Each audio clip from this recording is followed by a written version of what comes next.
New rule, if you're part of today's woke revolution, you need to study the part of revolutions where they spin out of control because the revolutionaries get so drunk on their own purifying elixir, they imagine they can reinvent the very nature of human beings. The problem with communism, and with some very recent ideologies here at home, is that they think you can change reality by screaming at it.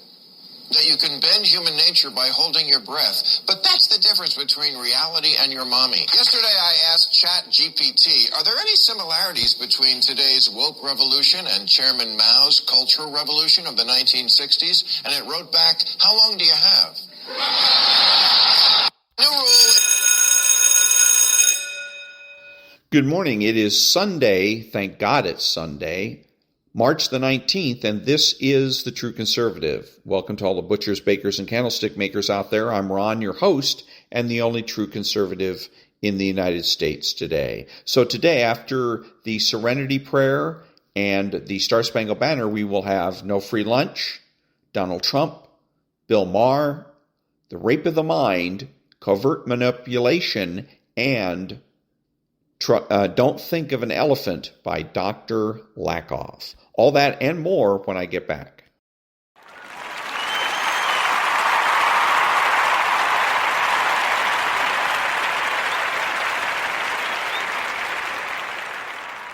God, grant me the serenity to accept the things I cannot change, the courage to change the things I can, and the wisdom to know the difference. Amen.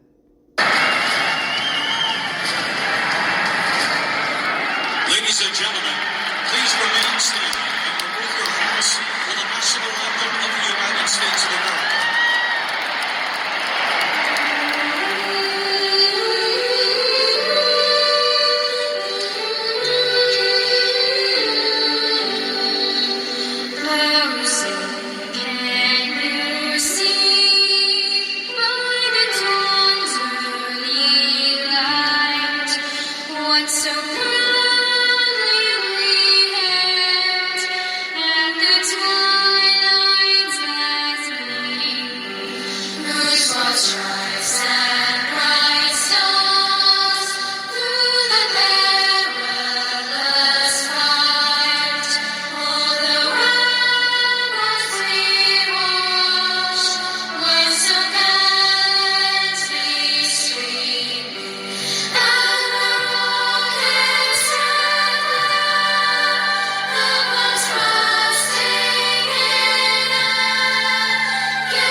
Thank you. And now, There's No Free Lunch, 250 Economic Truths by David-Bahnsen.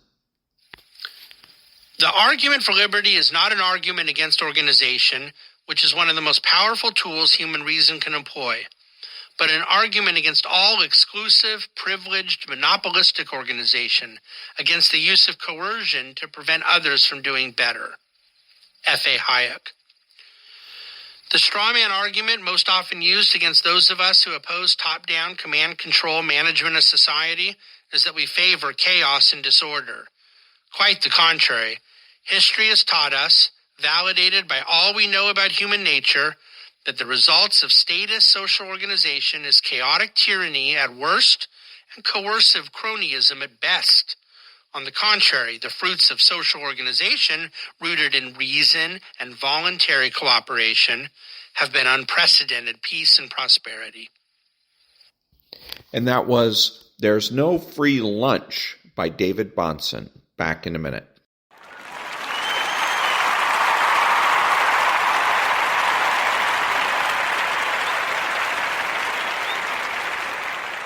Thank you. And now a couple of minutes, actually about 4 minutes, of Donald Trump on illegal immigration.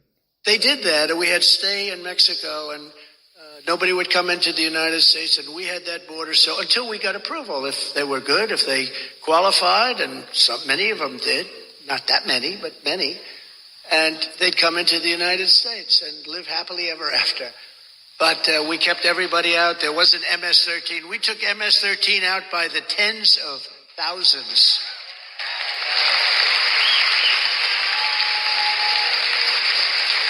We brought them back.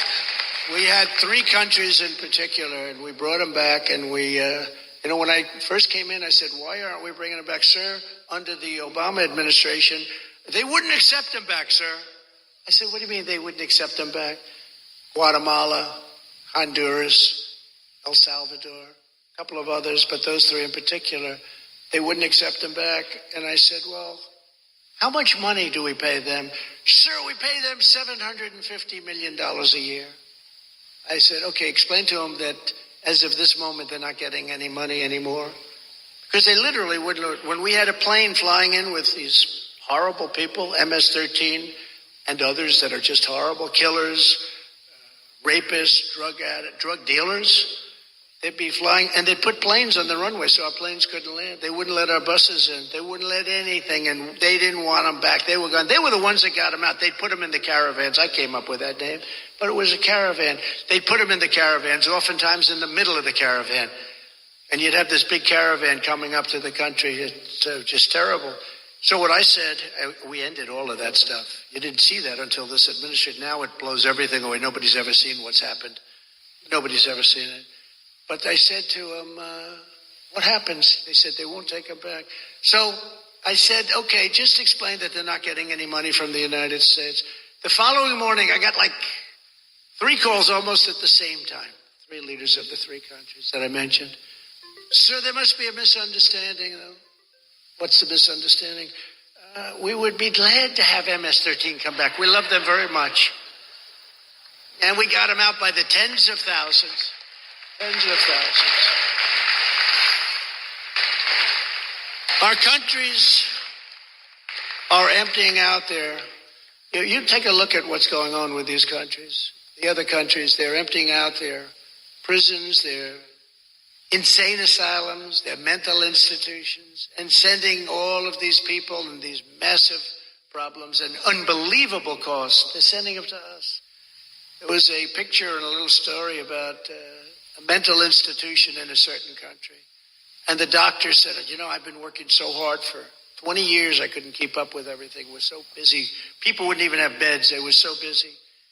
He said, now I have nobody here. You know where they are? Mental institution. You know where they are? They're in the United States of America.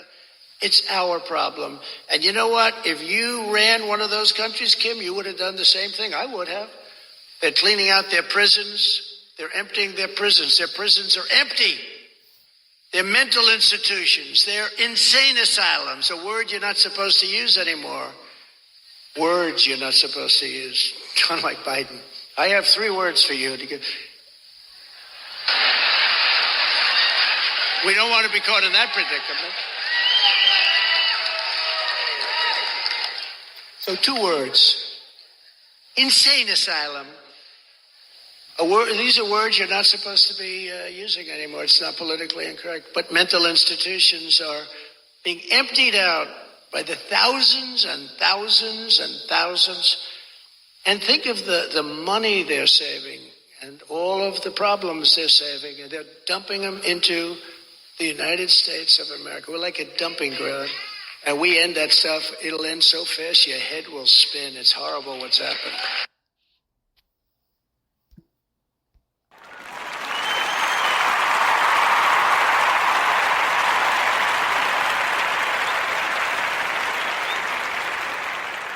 Thank you. And now, the next 3 covert emotional manipulation tactics. If you feel confused because someone tells you that they love you, but they don't act like they do, judge them by their actions alone. You will have your answer. 13. Crazy making. It's called crazy making for a reason. When using this tactic, a manipulator simply denies ever having said something they did indeed say. It could happen a month later, a year later, or a minute later. You know the manipulator said it. They know they said it. And they know you know they said it. But none of that matters. They will simply insist they never said whatever it was they said and hope you believe them. If you feel you need to have a tape recorder running whenever you talk to someone, you are a victim of crazy making. 14.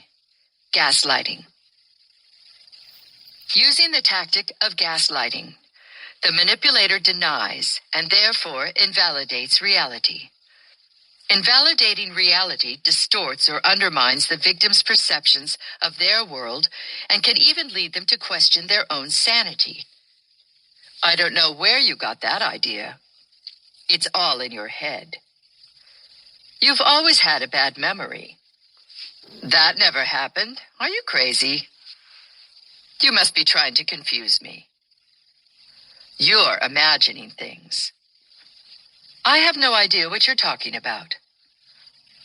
This kind of deception seems like it would be obvious, but it usually begins very gradually and increases in frequency and severity over time. It leads to anxiety, depression, and confusion. Victims eventually question their version of reality. When they no longer trust their own perceptions, they rely on the manipulator to define reality and can no longer function independently. Having rendered the victim completely helpless and lacking in any self-esteem, the manipulator is able to exercise total domination and get whatever it is they want, whether it is a feeling of superiority, financial control, or sexual benefits. Examples of gaslighting. A manipulator claims that the victim is mistaken in her belief that he wanted a committed, long-term relationship, even though everything he did and said created that belief. A manipulator says something in an angry tone of voice, but when the victim becomes upset, the manipulator denies having used an angry tone. A manipulator deliberately upsets a victim and then mocks them or puts them down for overreacting. A manipulator purposefully withholds certain details and later tries convincing the victim that they did indeed tell them the missing details. A manipulator moves items from one place to another and then denies having done so. A manipulator asserts something untrue with enough conviction and intensity that the victim believes it. You might be a victim of gaslighting if you apologize often, have trouble making decisions, have changed significantly over the course of the relationship, feel you're in a constant state of bewilderment, or have become reclusive and withdrawn. Gaslighting is even more effective when used in combination with other techniques of manipulation. You may have noticed that many other tactics include the element of denying a victim's reality. 15. Minimizing. The manipulator uses this tactic to convince you that something she did that was wrong really wasn't as bad as you think it is. She will tell you that you're making a big deal out of nothing, or that you're exaggerating or overreacting when you confront her about her wrongdoing. You can be sure that if a manipulator uses this tactic, they will engage in the same bad behavior in the future. And that was the next three items of the covert emotional manipulation tactics. Back in a minute.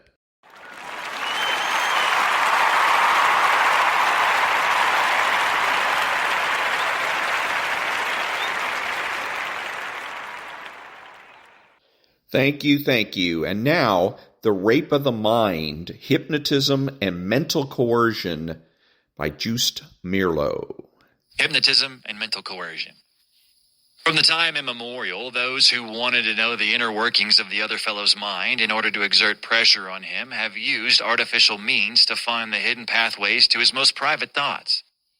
Modern brainwashers, too, have tried all kinds of drugs to arrive at their devious objectives. The primitive medicine man had several methods of compelling his victims to lose his self-control and reserve. Alcoholic drinks, Toxic ointments or permeating holy smoke, which had a narcotizing effect, as used by the Mayas, for example, were used to bring people into such a state of rapture that they lost their self-awareness and restraint. The victims, murmuring sacred words, often revealed their self-accusing fantasies or even their deepest secrets. In the Middle Ages, the so-called witch ointments were used either voluntarily or under pressure. These ointments were supposed to bring the anointed into touch with the devil. Since they contain opiates and belladonna in large quantities, which could have been absorbed by the skin, modern science can explain the ecstatic visions they evoked as the typical hallucination-provoking effect of these drugs. One of the first useful techniques medicine delivered into the hands of the prior into the souls was the knowledge of hypnosis, that intensified mental suggestion that makes people give up their own will and brings them into a strange dependency on the hypnotizer. The Egyptian doctors of 3,000 years ago knew the technique of hypnosis, and ancient records tell us they practiced it. In the hands of an honest therapist, hypnosis can be extremely useful, particularly in dealing with psychosomatic diseases and physical pain. That bastard son of a fantasy and reality, hypnosis is the Good Samaritan. But there are many quacks who practice hypnosis not to cure their victims, but to force them into submission, using the victim's unconscious ties and dependency needs in a criminal, profitable way. There are unconscious sexual roots in hypnosis related to the passive yielding to the attacker, which the quack uses to give vent to his own passions. I once treated a girl after she'd gone to such a healer. It was only at the very last moment that she'd been able to get out of her lethargic, submissive state and fight off his assault. Not long ago, I treated some teenagers who had tried to hypnotize each other. They wanted to learn the intricacies of the technique in order to increase their mental power over other people.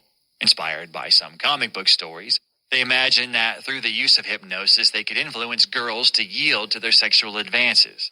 They expected to become supermen who would make other people instruments for the satisfaction of their own lust and will.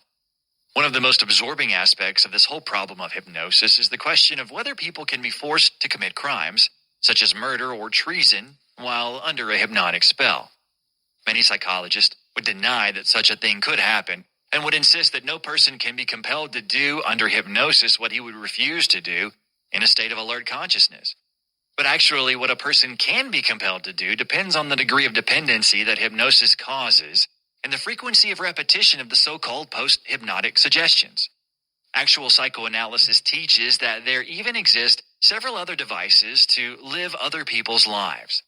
True, no hypnotizer can take away a man's conscience and inner resistance immediately, but he can arouse the latent murderous wishes which may become active in his victim's unconscious by continual suggestion and continual playing upon those deeply repressed desires. Actual knowledge of methods used in brainwashing and menticide proves that all this can be done. If the hypnotizer persists long enough and cleverly enough, he can be successful in this aim. There are many antisocial desires lying hidden in all people. The hypnotic technique, if cleverly enough applied, can bring them to the surface and cause them to be acted out in life. The mass criminality of the guards in concentration camps finds part of this explanation in the hypnotizing influence of the totalitarian state and its criminal dictator. Psychological study of criminals shows that their first violation of moral and legal codes often takes place under the strong influence and suggestion of other criminals. This we may look upon as an initial form of hypnosis, which is a more intensified form of suggestion. True, the incitement to crime in a hypnotic state demands specially favorable conditions, but unfortunately these conditions can be found in the real and actual world. Recently, there has been much judicial discussion of the problem of the psychiatrist who uses his special knowledge of suggestion to force a confession from a defendant. Such a psychiatrist is going beyond the commonly accepted concepts of the limitations of psychiatry and beyond psychiatric ethics. He is misusing the patient's trust in the medical confidant and therapist in order to provoke a confession, which will then be used against his patient temporarily in his care. In so doing, the doctor not only acts against his Hippocratic oath, in which he promised only to work for the good of his patients and never to disclose his professional secrets, he also violates the constitutional safeguards accorded a defendant by the Fifth Amendment to the United States Constitution, which protects a man against self-incrimination. What a defendant will reveal under hypnosis depends on his conscience and unconscious attitudes toward the entire question of magic influence and mental intrusion by another person. People are usually less likely to stand on their legal rights in dealing with a doctor than in dealing with a lawyer or a policeman. They have yielding attitude because they expect magic help. An interesting example of this can be seen in a case that was recently decided by the Supreme Court. In 1950, Camilo Weston Lyra, a man in his 50s, was arrested and accused by the police of the brutal hammer murder of his aged parents in their Brooklyn flat, People versus Lyra. At first, under prolonged questioning by the police, Lyra denied any knowledge of the crime and stated that he had not even been at his parents' home on the day of the murder. Later, after further interrogation by the police, he said he'd been at their home that day, but he remained firm in his denial of the murder. He was detained in jail, and a psychiatrist was brought in to talk to him. Their conversation was recorded on tape. The psychiatrist told Lyra that he was his doctor, although in fact he was not. Under slight hypnosis and after continued suggestion that Lyra would be better off if he admitted having committed the murder in a fit of passion, Lyra agreed to confess to the crime. The people were called back in, and the confession was taken down. During his trial, Lyra repudiated the confession, insisting he'd been under hypnosis. He was convicted, but the conviction was set aside on the grounds that the confession had been wrested from him involuntarily, and that his constitutional safeguards had been denied him. Later, Lyra was brought to trial and convicted a second time. Finally, his case was appealed to the Supreme Court, which reversed the conviction in June 1954 on the grounds that mental pressure and coercive psychiatric techniques had been used to induce the confession. The Supreme Court gave its opinion here, indirectly, of the responsibility of the brainwashed POW. For us, the question of Lyra's guilt or innocence is of less importance than the fact that under mental pressure, he was induced to do what he would ordinarily have resisted doing, and that his confidence in the doctor, which led him to relax the defenses he would doubtless have put up against other investigators, was used to break him down. Suggestion and hypnosis can be a psychological blessing through which patients can solve emotional problems that resist conscious will. But they can also be the beginning of terror. Mass hypnosis, for example, can have a dangerous influence on the individual. Psychiatrists have found several times that public demonstrations of mass hypnosis may provoke an increased hypnotic dependency and submissiveness in many members of the audience that can last for years. Largely for this reason, Great Britain has passed a law making seances and mass hypnotism illegal. Hypnosis may act as a trigger mechanism for a repressed infantile dependency need in the victim and turn him temporarily into a kind of walking sleepwalker and mental slave. The hypnotic command relieves him of his personal responsibility, and he surrenders much of his conscience to his hypnotizer. As we mentioned before, our own times have provided us with far too many examples of how political hypnosis, mob hypnosis, and even war hypnosis can turn civilized men into criminals. Some personalities are more amenable to hypnosis than others. Strong egos can defend themselves for a long time against mental intrusion, but they too may have a point of surrender. There are overtly critical persons who are much less sensitive to suggestions from the outside than to images from within themselves. We can distinguish between heterosuggestive and autosuggestive personalities, although quite a variety of reactions to hypnosis and suggestion could be distinguished. But even these autosuggestive types, if subjected to enough pressure, will gradually build up internal justifications for giving in to mental coercion. Those charming characters who are easily able to influence others are often extremely susceptible to suggestion themselves. Some personalities with a tremendous gift for empathy and identification provoke in others the desire to yield up all their secrets. They seem somehow to be the father confessor by the grace of God. Other emphatic types, by reflecting on their own deceitful inner world, can more easily provoke the hidden lies and fantasies in their victims. Still others make us close up completely. Why one man should inspire the desire to give in and another the desire to resist is one of the mysteries of human relationships and contact. Why do certain personalities complement and reinforce one another while others clash and destroy one another? Psychoanalysis has given new insight into those strange human relations and involvements. And that was The Rape of the Mind, Hypnotism and Mental Coercion by Joost-Meerlo, M.D. Back in a minute.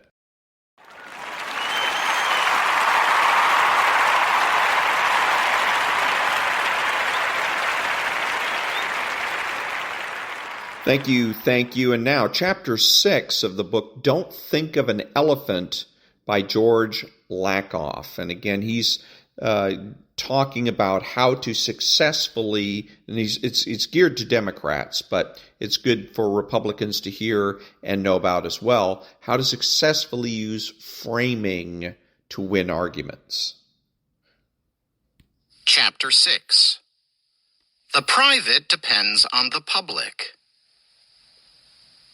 From the beginning, America provided public education, public hospitals, public roads and bridges, an army to protect the Union, a legislature to make laws regulating and maintaining the Union, an executive to carry out those laws, a justice system to enforce those laws, a national bank, a patent office, means to promote interstate commerce, and above all, a system for the public to choose those who govern them. Without such public resources, there could have been no satisfactory private life and no functioning business community in America, and no democracy. This tells us something deep and crucial about American democracy and Western democracy in general. American democracy has grown out of the idea of a union, a coming together of citizens who care about each other and therefore care about their nation as a whole. America has worked as a democracy because enough Americans have taken responsibility for each other, that is, for the nation, using their government to provide public resources for all, enough and of the right kind to provide decent private lives for most of our citizens. Understanding this requires noticing and appreciating those public resources, appreciating the civil servants who provide them, and understanding that we as citizens take on the responsibility through paying for them and providing political support. It is even more true today that the private depends on the public. We as citizens working through our government have provided much more.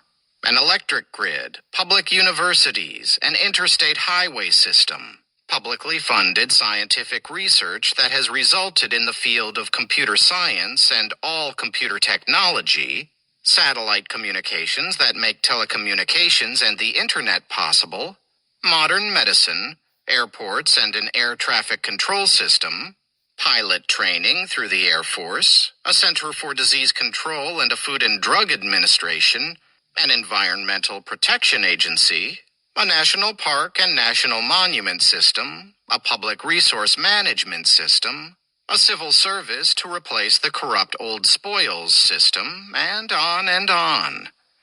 And perhaps the greatest public resource of all is a public system for managing and guaranteeing the functioning of all these public resources, a government, a system of governing up to these tasks. Without all of this, the blessings of modern American private life and private enterprise would not be here. The private depends on the public. Public resources make private life possible. It doesn't take much to see this. The evidence is all around us every day. There used to be signs on public projects, "Your tax money at work." But such signs appear no more, and the most basic truth of our democracy goes largely unspoken. Why? Progressives take it for granted as part of their moral and practical assumptions, like breathing or noting that the sky is blue. This is an important fact about how brains work. Some ideas and some knowledge are so deep that they rarely, if ever, even come to consciousness. Nobody goes around saying things like, "People breathe," or "You have a nose." But for conservatives, the very idea that the private depends on the public is anathema, immoral. Conservatives have a different view of responsibility. Whereas progressives believe centrally in empathy, caring about their fellow citizens, both personal and social responsibility, and a commitment toward doing their best toward those ends, conservatives believe only in personal responsibility. This yields a completely different view of democracy. That democracy provides what they call liberty, the ability to seek one's own interests without the responsibility of others to help them, without any responsibility to help their fellow citizens, and without interference from the government. This is a moral conviction, as deep in the conservative brain as the progressive's moral vision is in the progressive brain. Again, I say brain, not psyche or mind, for a deep and vital reason. All thought is physical, carried out by the neural circuitry in one's brain. Thoughts don't just float in air. As a result, you can only understand what your existing brain circuitry allows you to understand. The fundamental frames through which you understand the world are physical. Your moral identity is as much a physical part of you as your lungs or your nose. You can only make sense of what your brain allows. If the facts don't fit what your brain physically allows, the brain circuitry stays and facts are either ignored, dismissed, ridiculed, or seen as a form of immorality to be fought against. It is a fact that the private depends on the public, perhaps the most central fact of American democracy, and yet strict conservatives either can't see it or see it as a form of immorality so fundamental that it must be defeated at all costs. This is a major part of what is driving the divisiveness of our country, and the conservatives' move to make our government dysfunctional. It is behind the conservative moves to privatize as much of government as possible, to privatize education, public health, public safety, water resources, regulation of business practices, much of national defense, and on and on. Can brains change? Can the brains of enough Americans change so that this basic fact of our democracy can be comprehended and appreciated? In many cases, no. But in the overwhelming majority of cases, yes. What makes it possible is biconceptualism. The brain and constant public discourse. Biconceptualism is a fact about the brain. A great many people have in their brains versions of both progressive and conservative moral values in all sorts of combinations, and they apply these different moral values to different issues. Remember that there is no ideology of the moderate, no set of views held by all moderates. A moderate progressive has mostly progressive views, but also some conservative ones. A moderate conservative has mostly conservative views, but also some progressive ones. But there is no single set of policies that defines a middle. Progressive and conservative worldviews contradict each other. Both are characterized in the brain via neural circuitry. How can you have contradictory neural circuits in the same brain? Easy. The answer is mutual inhibition, a very common kind of brain circuitry. When one circuit is active, it turns off the other. Which is turned on at a given time is a matter of context. Someone with both worldviews applies them to different issues in different contexts. And that is Chapter 6, or at least part of Chapter 6, for the book Don't Think of an Elephant by Dr. George-Lakoff. And I want to make a couple of comments about some of the things he was saying right now. First of all, he was talking about the Union, the state of the United States of America as a union, and that the whole idea of the Union was so that we could all come together and mind each other's business, and we could all help each other, and we could all be one big happy family. And it's contradictory. It contradicts history, and it contradicts the truth. The truth of the matter is, and he's lying. If he was an ignorant man, if he was somebody uneducated, you could just write it off to he just doesn't know what he's talking about. He hasn't done any research, or he's just doesn't have much of an education, but he's got a PhD. Okay, so he knows better. Okay, this is just brainwashing. So the Union was created, the 50 states were created as a check and balance of the federal government. Our founding fathers were very suspicious of centralized federal power, or centralized power of any sort, but particularly centralized federal power. And that's why we had states. We didn't have 50 states, of course, at the time. It was only 13, but that's why we kept states. If we wanted to all be together, then we would do like England does. England doesn't have any states. They have cities and counties. And that's the way it breaks down. So there are no states. So there isn't that check and balance against the federal authority in Great Britain, like there is here in the United States. For instance, I have talked about there is, I think in Missouri, they have a law in which Missouri and a couple of other places have laws that they've written that negate federal gun control laws. And they negate it by saying our police officers are not going to, we will not enforce it. Let's put it that way. The state of Missouri will not enforce gun control laws written by the federal government. We will not do it. We refuse. Okay, so that's a check and balance. Another way is Missouri has also gone ahead and said that the state of Missouri is going to recognize gold and ostensibly other forms of specie as legal tender. Whereas the United States, the federal government says there's only one legal tender, and that's the dollar. Okay.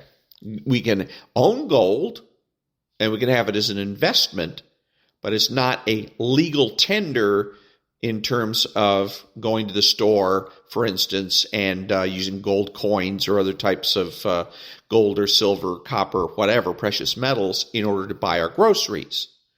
Whereas in Missouri, they've gone ahead and said, well, we don't care what the federal government's doing. We're going to go ahead and accept gold as a legal tender. So again, it's meant as a check and balance. It was not meant, our union was not meant to have everybody kumbaya, and we're all going to come together and break out the guitars and sing songs and have campfires. That's not what it was meant for at all.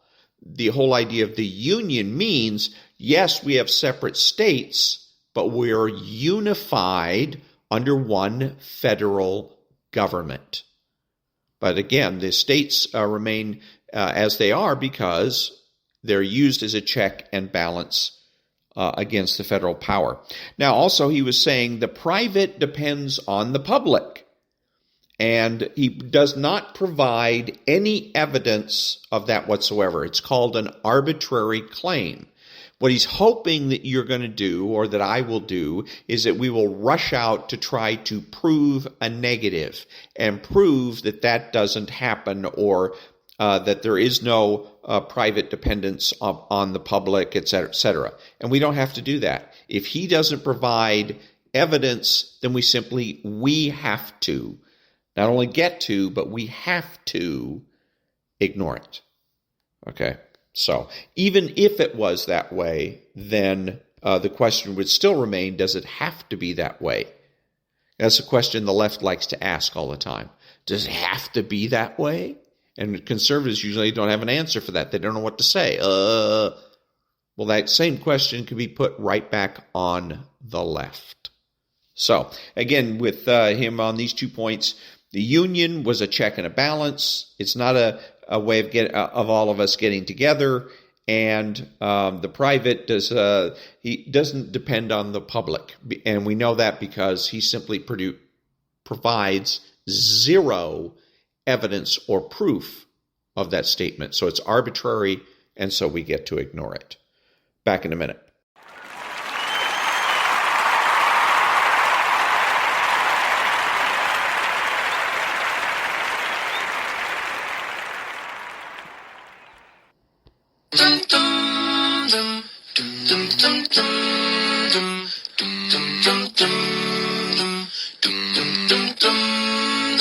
Here's to the ones that we got. Cheers to the wish you were here, but you're not. 'Cause the dreams bring back all the memories of everything we've been through. Close to the ones here today. Close to the ones that we lost on the way. 'Cause the dreams bring back all the memories. And the memories bring back you. There's a time that I remember when I did not know no pain. When I believed in forever and everything would stay the same. Now my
say, hey, hey, but everything will be alright. Go raise your voice and say, hey, here's to the ones that we got.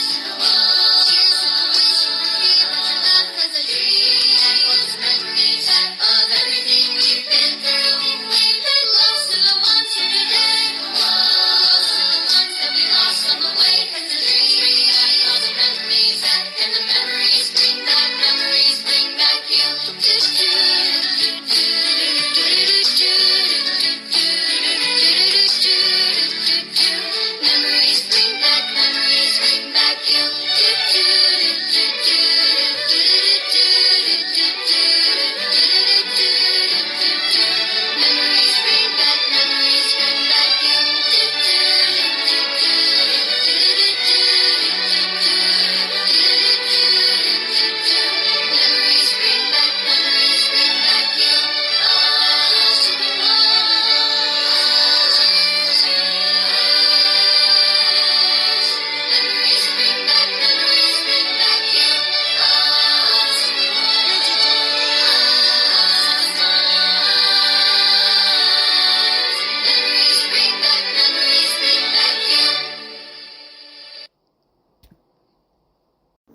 This is Ron, your host, the only true conservative in the United States today, bidding adios to all the butchers, bakers, and candlestick makers out there.